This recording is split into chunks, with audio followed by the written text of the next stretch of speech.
Здравствуйте, время новостей на телеканале Тува-24, в студии Александр Тур. И коротко о главных темах этого выпуска.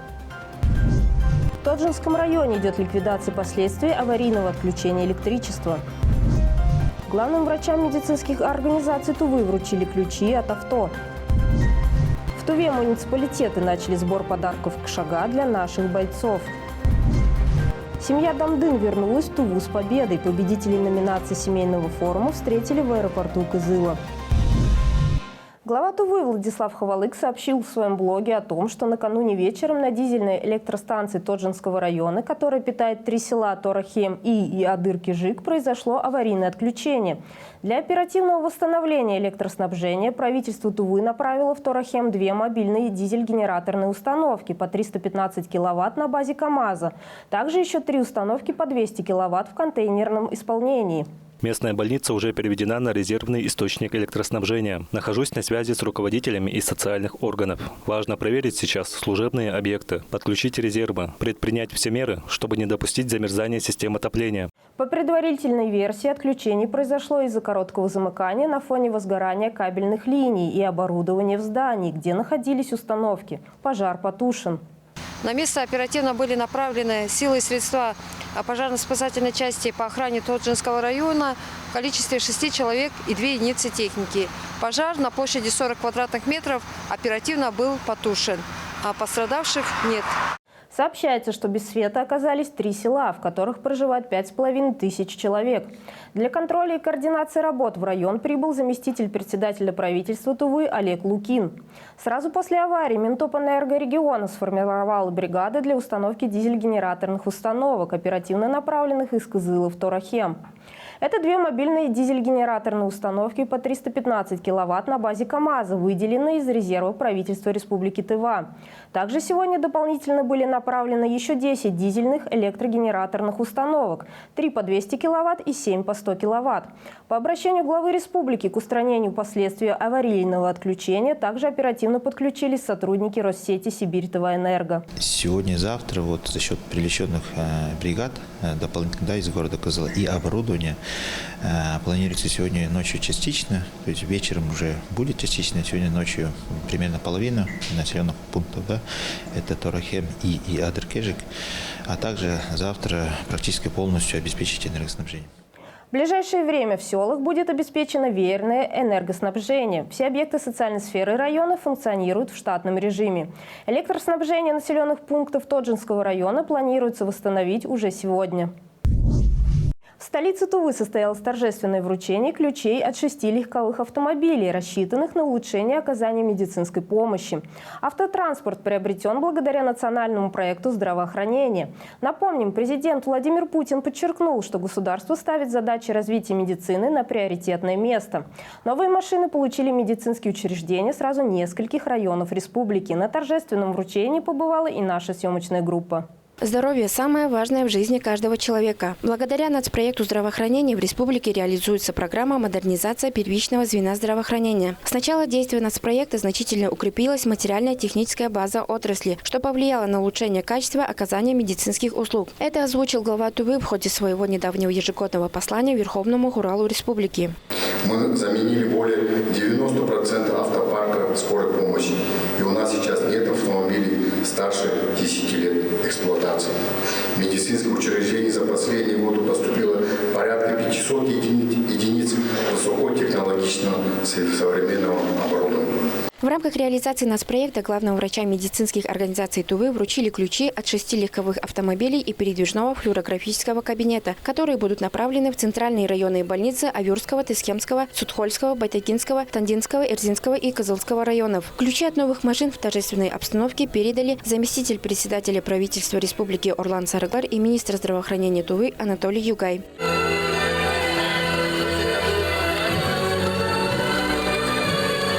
Одним из получателей стал исполняющий обязанности главного врача Тандинской центральной районной больницы Радигес Кулар. Он рассказал, что за время его работы в должности руководителя их медицинское учреждение получает уже 3-й спецтранспорт, который станет отличным подспорьем в оказании своевременной медицинской помощи.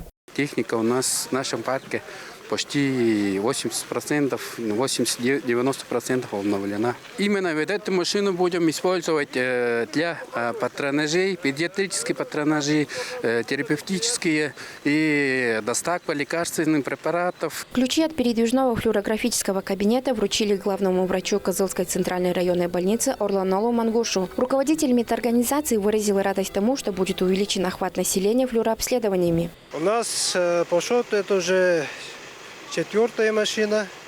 Значит, ежегодно мы получаем новые автомобили, потому что у нас район большой. В этом году мы получили передвижной аппарат флюорограф, потому что у нас очень много суммонов, и в частности отдаленных тоже есть. Приятно получить такой транспорт. Это в первую очередь для полного охвата населения, охвата населения нашего Кажуна. Автомобили предназначены для доставки пациентов в медицинскую организацию, медицинских работников до места жительства пациентов, перевозки биологических материалов для исследований и доставки лекарственных препаратов до жителей отдаленных местностей. Стоит отметить, что это первая партия медицинского автотранспорта, передаваемая медучреждением Тувы в наступившем году. Айдана Сенденмача, Хандонгак, Маргарита Мангуш, телеканал ТУА-24.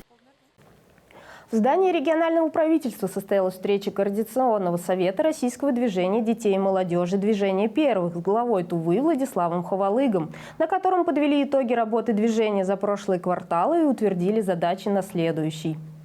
Движение первых в нашей стране начало свою деятельность в декабре 2022 года. Цель создания – организация досуга подростков, помощь в формировании и становлении личности, раскрытие потенциала ребенка. С момента начала деятельности почти в каждом муниципалитете созданы его отделения, а в школах первичные ячейки движения. Такая же работа проведена и в нашей республике. Подводим итоги 2023 года, так как 2023 год для движения первых это было первым годом старта работы, первым годом начала нашей деятельности.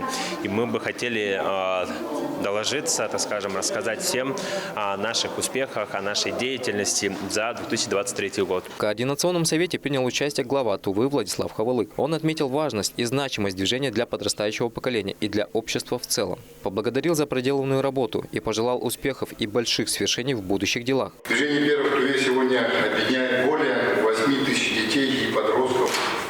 Действуют 182 первичные организации, созданы во всех образовательных организациях. С удовлетворением отмечаю, что движение первых, его актуальные направления, формы работы, проекты, все это нашло путь к сердцу и умам молодого поколения. Мероприятие движения дает возможность учащимся из столицы Тувы, из самых отдаленных и труднодоступных сел раскрыть свои способности и таланты. Тысячи детей по всей республике и миллионы по всей стране обмениваются опытом, знаниями, вместе учатся быть активными и неравнодушными. Именно такое поколение детей необходимо нашей республике и стране. Активные, умные, яркие, не отступающие при виде преград и, конечно же, чтящие свои традиции и обычаи. В первую очередь это движение именно учащихся, потому что лично для меня наибольший плюс движения – это возможность учащихся самих принимать участие в принятии решений. Я приведу простой пример. Не так давно наши члены движения предложили провести бал первых. Делегация Тувинского регионального отделения движения первых примет участие во втором съезде делегатов, который пройдет на следующей неделе в Москве. Напомним, в декабре прошлого года президент России Владимир Путин на заседании наблюдательного совета движения первых указал вектор движения – только вперед. Сейчас в России происходит возрождение таких движений, которые были очень популярны и востребованы раньше. Мерген Оюн, Буян Оюн, Дожусат, телеканал ТУА-24. И в продолжении темы. Ко Дню студентов в Кызыльском транспортном техникуме прошли классные встречи, организованные движением первых.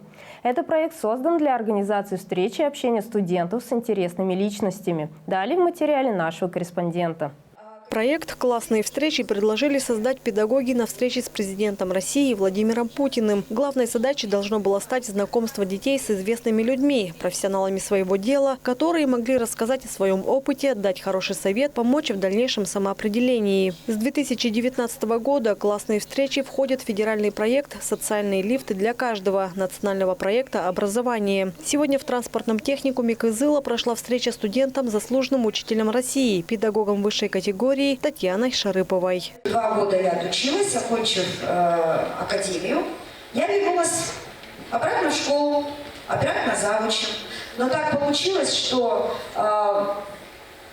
наш глава такое решение принял назначить при Министерстве образования инспектора по русскому языку в статусе заместителя министра образования. Классные встречи – это возможность не только приятно провести время, расширить круг общения, но и получить хорошую мотивацию. Это вообще жизнь каждого студента, каждого школьника. Вот сейчас рассказывали об этом.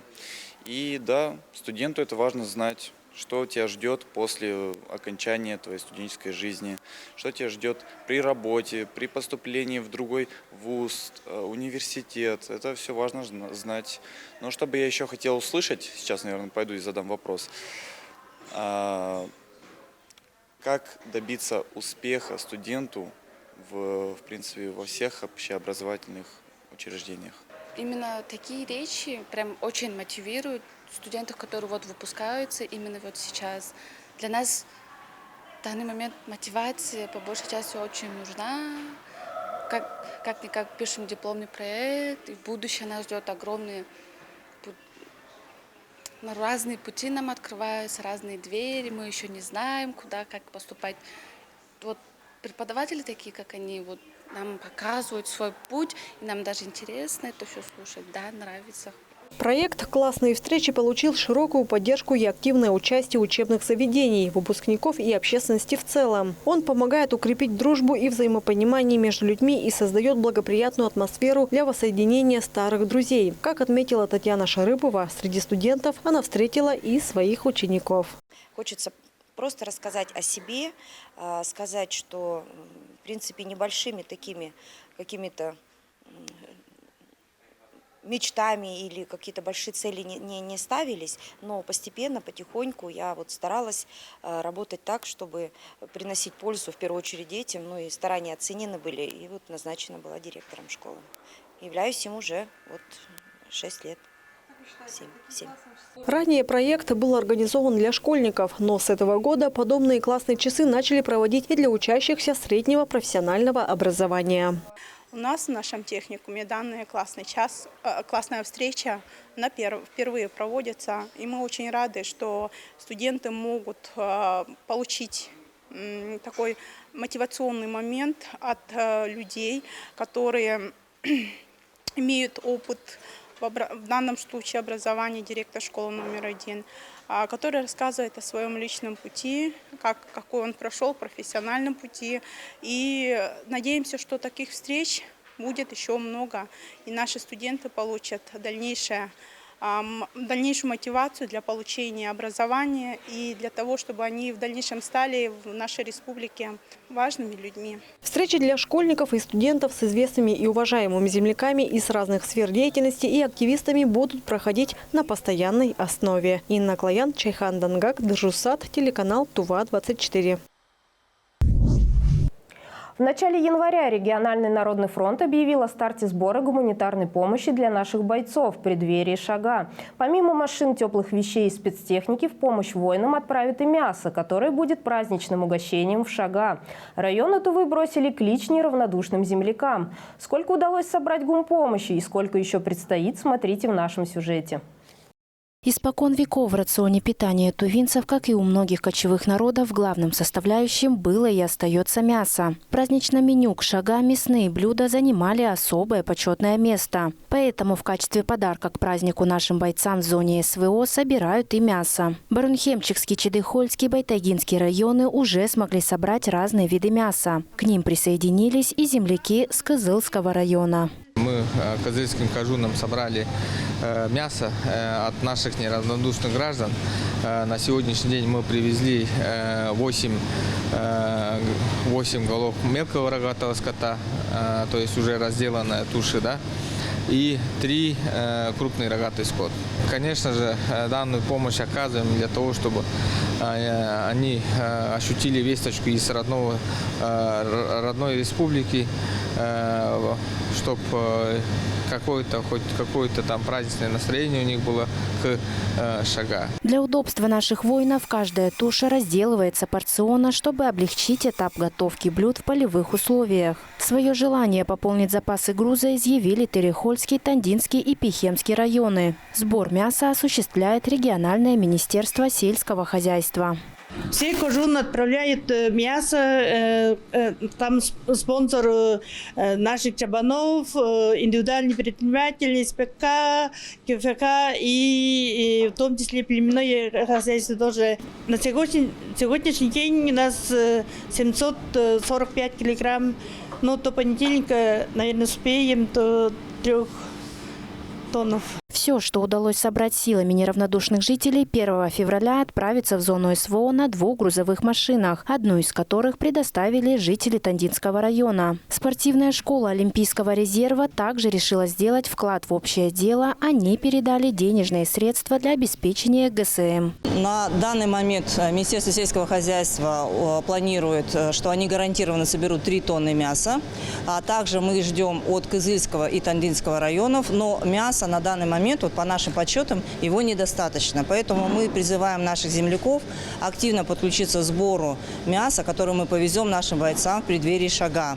У нас 2 машины, поэтому мы можем загрузить до 10 тонн мяса. Народный фронт Тувы призывает всех желающих присоединиться к благотворительному сбору праздничного угощения для наших бойцов к Шага. Прием подарков и мяса организован на сельскохозяйственном рынке по улице Правобережная, 4. Осталось мало времени до конца января. Отметим, что это шанс отправить груз в замороженном виде в этом сезоне. Дальше будет потепление. Арлана Байдубу, Ян Мунгуш, Дуржуссат, телеканал Тува-24. В правительстве Тувы состоялось рабочее совещание по плану реализации стратегии государственной поддержки и развития тувинского языка под председательством заместителя председателя правительства Арлана Сарыглара с участием представителей Министерства образования и ученых-языковедов. Подробности далее.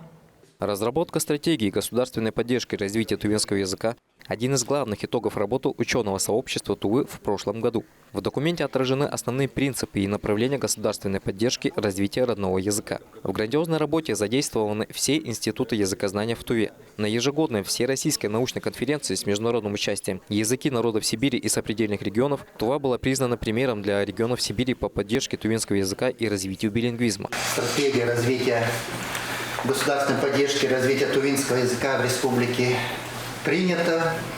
После этого проведен и создана государственная комиссия.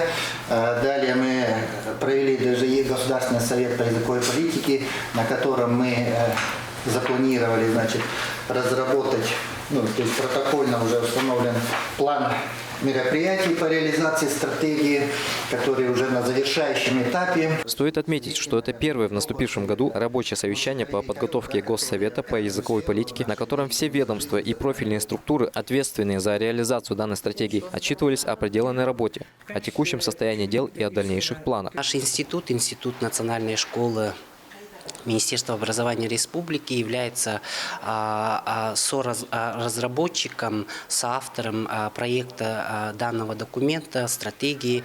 И в настоящее время мы уже завершаем большую работу по подготовке плана мероприятий по реализации данной концепции, данной стратегии.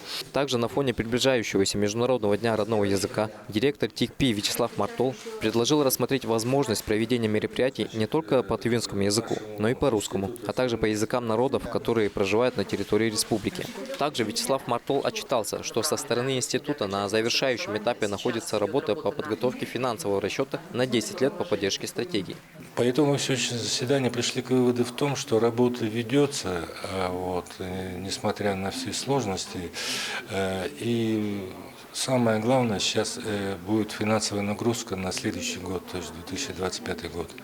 В этом году мы работаем по старой, продолжающей программе Министерства образования, 2 подпрограммы. Для оказания помощи Институту развития национальной школы во всех его проектах на совещании было решено сформировать временные объединения различных научных учреждений республики. Пример Тувы вызывает большой интерес у ученых других регионов с аналогичной задачей сохранения родных языков. Поэтому языковеды Тувы предлагают создать межрегиональную лабораторию по разработке методических материалов, чтобы вместе находить пути развития всех родных языков общения. Мерген Оюн, Буян Оюн, Маргарита Мангуш, телеканал Тува-24. В Центре русской культуры состоялась коллегия агентства по делам национальности республики по итогам проделанной работы в минувшем году и по приоритетным направлениям в текущем.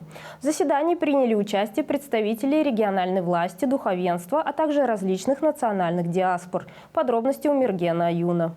На территории республики проживает более 70 народностей. Как отчиталось региональное агентство по делам национальностей, все меры по недопущению дискриминации по социальному, расовому, национальному, языковому признаку были отработаны в прошлом году в полной мере. Участники коллегии акцентировали внимание на значимости сохранения и совершенствования национального самосознания, повышении толерантности и взаимопонимания между народами. Российская Федерация является одним из крупнейших многонациональных полиэтнических государств мира. На ее территории проживают представители выше 190 национальностей.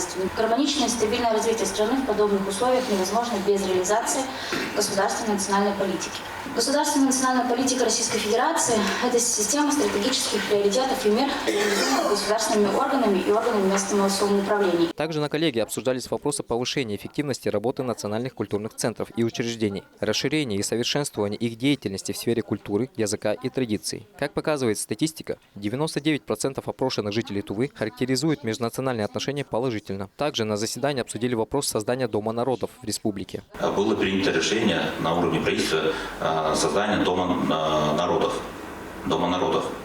О чем это говорит? Это не только вот создание учреждения. Да? С учреждением мы уже давно работаем довольно-таки, да? Пытаемся создать учреждение.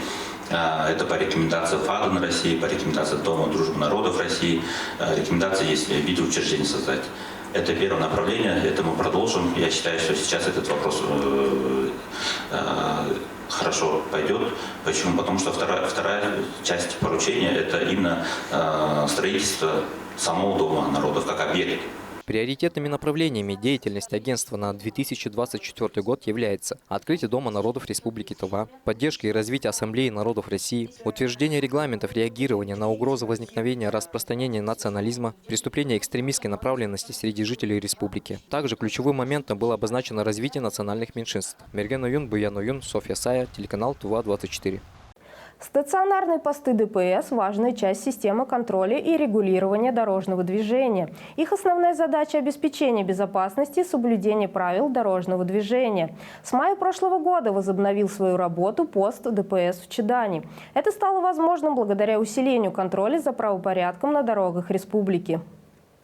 В прошлом году в ходе инспекционного выезда стационарный пост ДПС в Чадане посетил глава Тувы Владислав Хавалых, по инициативе которого здание обрело вторую жизнь. Восстановленные пункты открылись также в Тысхемском и Чахольском районах в рамках реализации мероприятий межведомственного комплексного плана по декриминализации региона. Совместно с Министерством внутренних дел мы такое решение приняли. Сегодня убедился, что один из пунктов, который мы привели в порядок, пункт начал работать. Мы знаем, очень много ДТП происходит по вине пьяных водителей.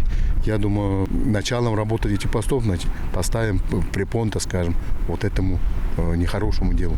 Напомним, что стационарные посты ДПС были упразднены в ходе реформы Министерства внутренних дел. Чаданский пост был закрыт 8 лет назад. Отметим, что федеральная трасса Р-255 проходит по территории Дзунхемчика, и по этой дороге ездит весь транспортный поток 5 районов республики – Барунхемчикского, Байтагинского, Судхольского, Авюрского и Мингутагинского. Поэтому возникла острая необходимость возрождения данного поста ДПС, так как вдоль всей трассы возросло количество случаев автоаварий, в том числе по вине пьяных водителей.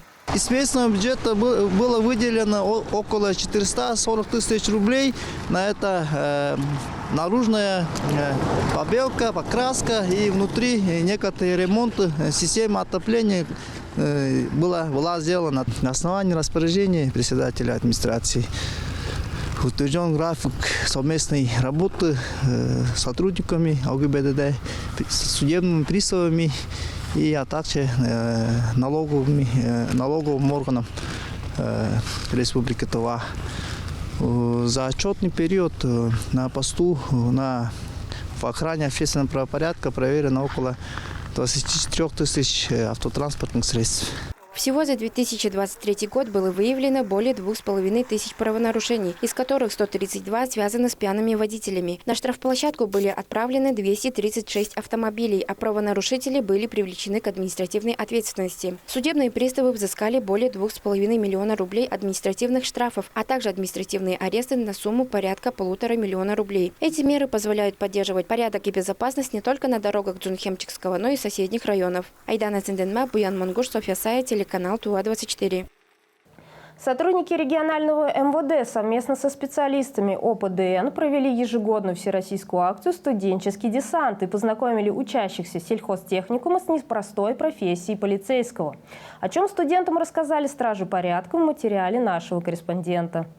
Сотрудники полиции ознакомили студентов с основными направлениями деятельности полиции, рассказали о требованиях, предъявляемых кандидатам, желающим поступить в высшие учебные заведения системы МВД России. В частности, им разъяснили требования к физической подготовке и состоянию здоровья кандидатов, поступающих на службу в органы внутренних дел. Конечно же, немаловажным требованием является отсутствие судимости. Когда вы будете устраиваться в правоохранительные органы, полицию, там, любую службу, вас будут проверять по спецпроверке, там, не попадались ли вы в вытрезвитель, там, не совершали ли вы там какие-то преступления, не употребляли ли вы наркотики.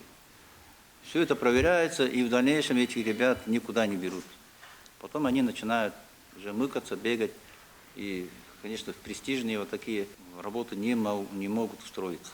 Студенческий десант проводится в целях предоставления молодежи полной информации о работе полиции, специфике и нюансах службы в органах внутренних дел. Молодые люди получают возможность поближе познакомиться с особенностями работы правоохранителей. Мне было интересно послушать истории ветерана МВД, о его пути становления от простого участкового до ветерана МВД. Я считаю, что такие лекции очень полезны для молодого поколения и студентов нашей республики, потому как очень много молодых ребят и девушек хотят связать свою жизнь с правоохранительными органами. У меня у самого немало знакомых, которые очень интересуются этой темой.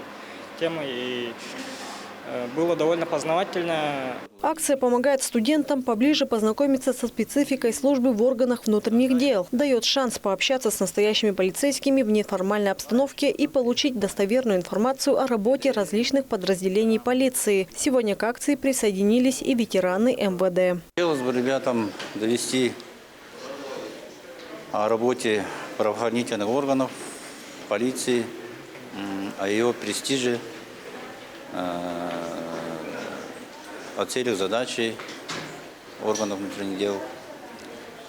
И, конечно, я как участник специальной военной операции хотелось бы тоже довести ребятам, рассказать про специальную военную операцию, как там наши ребята держатся, как наши ребята там воюют.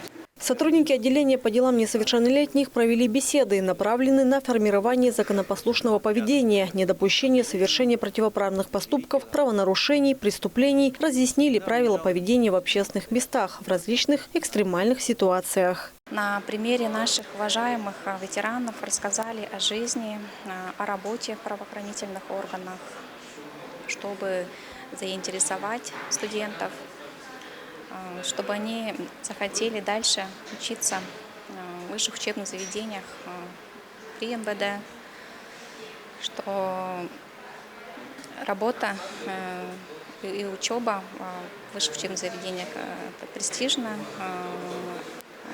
что работа с гражданами имеет тесную связь, чтобы помогали гражданам. Сотрудники полиции поздравили студентов с их праздником и пожелали хороших результатов в учебе. Соблюдайте закон. Мы вам верим. Ваша энергия, ваш позитив только даст шаг в будущее, только хорошее. Верьте в себя, верьте в будущее. Все у вас будет впереди, ребята. И поэтому еще раз вас поздравляю с Днем студенчества. Представители МВД выразили признательность студентам за их участие в беседе и подчеркнули важность подобного мероприятия. Инна Клаян, Чайхан Дангак, Ангар Кужугет, телеканал ТУВА-24. В Москве на площадке международной выставки форума России свою работу завершил Всероссийский форум «Родные и любимые». Напомним, что в масштабном мероприятии, которое объединило семейные династии со всей страны, Туву представила семья Дамдын. Сегодня в столичном аэропорту победителей форума в номинации «Знатоки России» встретила и наша съемочная группа.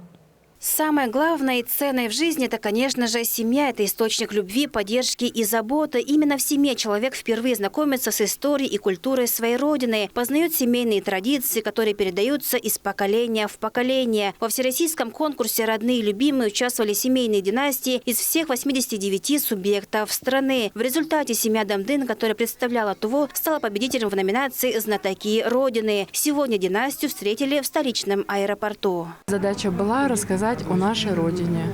Рассказать так, чтобы людям захотелось сюда приехать, захотелось узнать что-то новое о нашем регионе. Семья – это основа основ, как мне кажется. Это ячейка общества, откуда начинается все.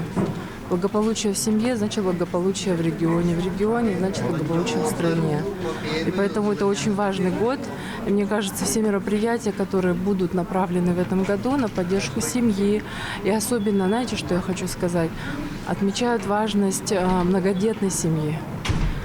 Семьи, в которой много детей, при этом, если эта семья благополучна, успешна, да, если эта семья такая, примерная, то это только должно поддерживаться. Владимир Владимирович, выступая, сказал, что именно многодетные семьи – это очень хорошо.